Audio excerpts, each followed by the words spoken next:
గెలిచిన సర్పంచులు ఉప సర్పంచులు మీరు ఒక్క విషయం దయచేసి యాద పెట్టుకోండి. ఈ గవర్నమెంట్లో మీరు పనిచేసేది 2-2.5 ఏళ్లే. మళ్ళీ అటెన్క వచ్చే గవర్నమెంట్లో మన గవర్నమెంట్లో మళ్ళా 2-2.5 ఏళ్లు మీరే ఉంటారు. కాబట్టి దబ్బన వీళ్ళు ఏమైనా కొద్దిగా కష్టపెట్టినా కొద్దిగా ఇబ్బంది పెట్టినా 1 సంవత్సరం ఓర్చుకోవాలి అంతే. అటెన్క ఏముండదు వీళ్ళది, అటెన్క ఏముండదు. మీకు వచ్చే పైసలు ఎట్లాగ వస్తాయి?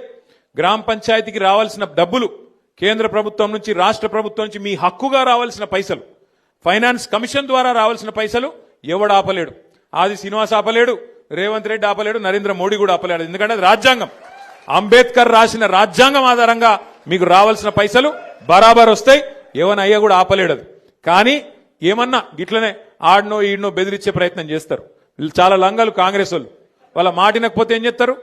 సర్పంచ్ గారిని ఏదో ఒక దానిలో ఇరికిచ్చి వాళ్ళని సస్పెండ్ చేయాలి. ఎందుకంటే అధికారం కదా, సస్పెండ్ చేయాలి. సస్పెండ్ చేసి ఉప సర్పంచ్ వాళ్ళ మనిషిని పెట్టుకోవాలి, వాళ్ళకు బాధ్యత ఇవ్వాలని చెప్పి లంగ కథలు చేస్తారు.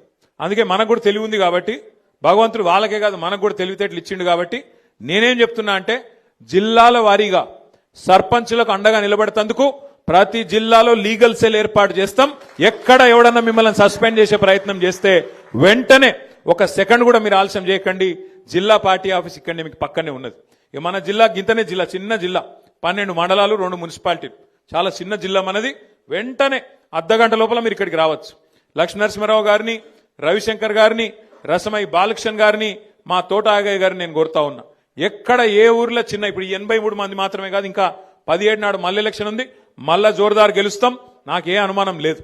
ఎక్కడ చిన్న సమస్య వచ్చినా సర్పంచ్ గాని ఉప సర్పంచ్ గాని వెంటనే ఇక్కడ లీగల్ సెల్ యాక్టివేట్ చేయాలి, వెంటనే కోర్టుకు పోవాలి, మన హక్కుల కోసం మనం కొట్లాడాలి.